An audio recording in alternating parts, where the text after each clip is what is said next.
Okay, sitting here having an iced tea here. Very comfortably so.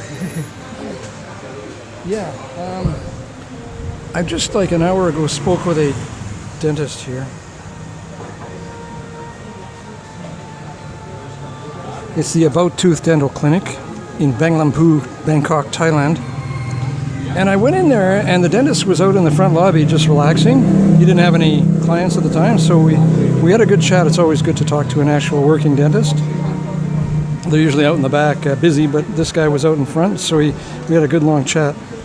First thing I mentioned was Fan Raksa. Raksa is the Thai word for healing, R-A-K-S-A, Raksa. And Fan is tooth or teeth. So Fan Raksa is dental healing. So I mentioned that, and he was very glad to hear that I knew those words. Fan Raksa. And we had a good talk about that because he's a dentist and he's trained to repair teeth using the methods taught to him in dental college for 4 years. So when you come up to a dentist and you have a subject of longevity, which is part and parcel of healing, is longevity, they're not really equipped from their 4-year dental college education to go into longevity. They're simply not trained that way. They're trained to repair and make a lot of money. And I don't have a real grudge about making money, but as long as it's done ethically and for a good reason.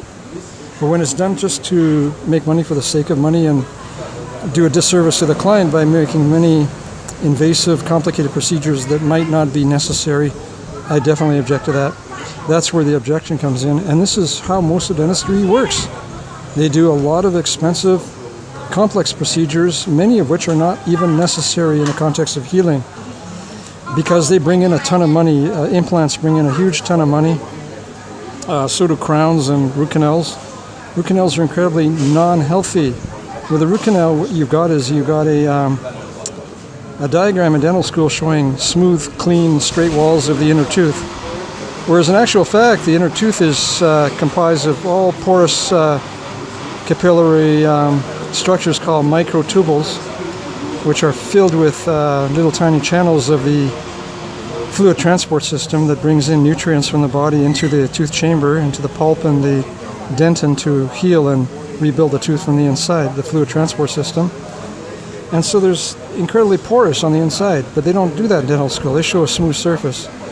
So dentists are taught to do root canals by by cleaning out the nerve and the pulp, completely cleaning them out, and then applying this gutta percha neutral latex material and filling the tooth with that, and having basically a dead tooth filled with the gutta percha latex neutral inert material.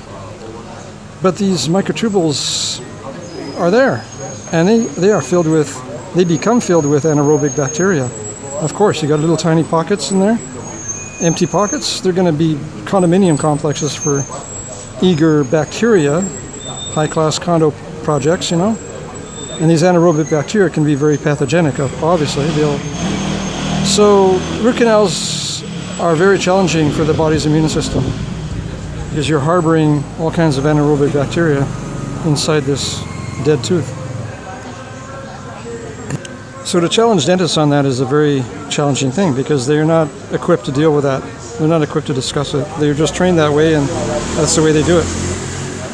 It brings in money, and crowns bring in a lot of money, and implants bring in even more. And the idea of drilling into the jawbone to attach an implant is absolutely scary for me. It's a time bomb. They call it a time bomb, ticking time bomb. It's just another new dental time bomb. There's been continuously in the past, and with amalgam, and now it's the newest one called implants.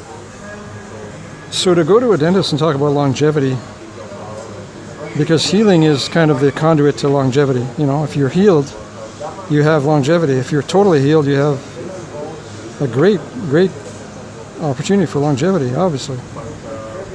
And this is what dentists, they're incapable, it's an incomprehensible barrier, because they're not trained in those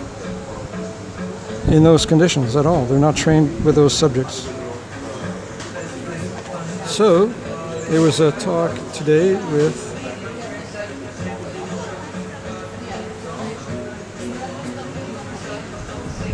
About 2. And talking about healing and talking about fun raksa and talking about, longevity. And it makes the dentist uncomfortable.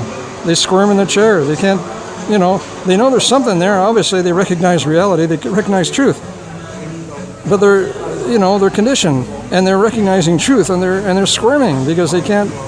There's two different things there. There's the truth coming out of longevity and healing, and there's the reality that they're completely conditioned by 4 years of dental education, and so all they can do is squirm and throw out a lot of scientific jargon.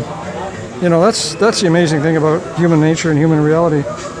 It's how civilization is constructed right now. And the medical professions are especially that way. Very challenging, very interesting. Okay, that's enough. Time to break off. Thank you. Goodbye.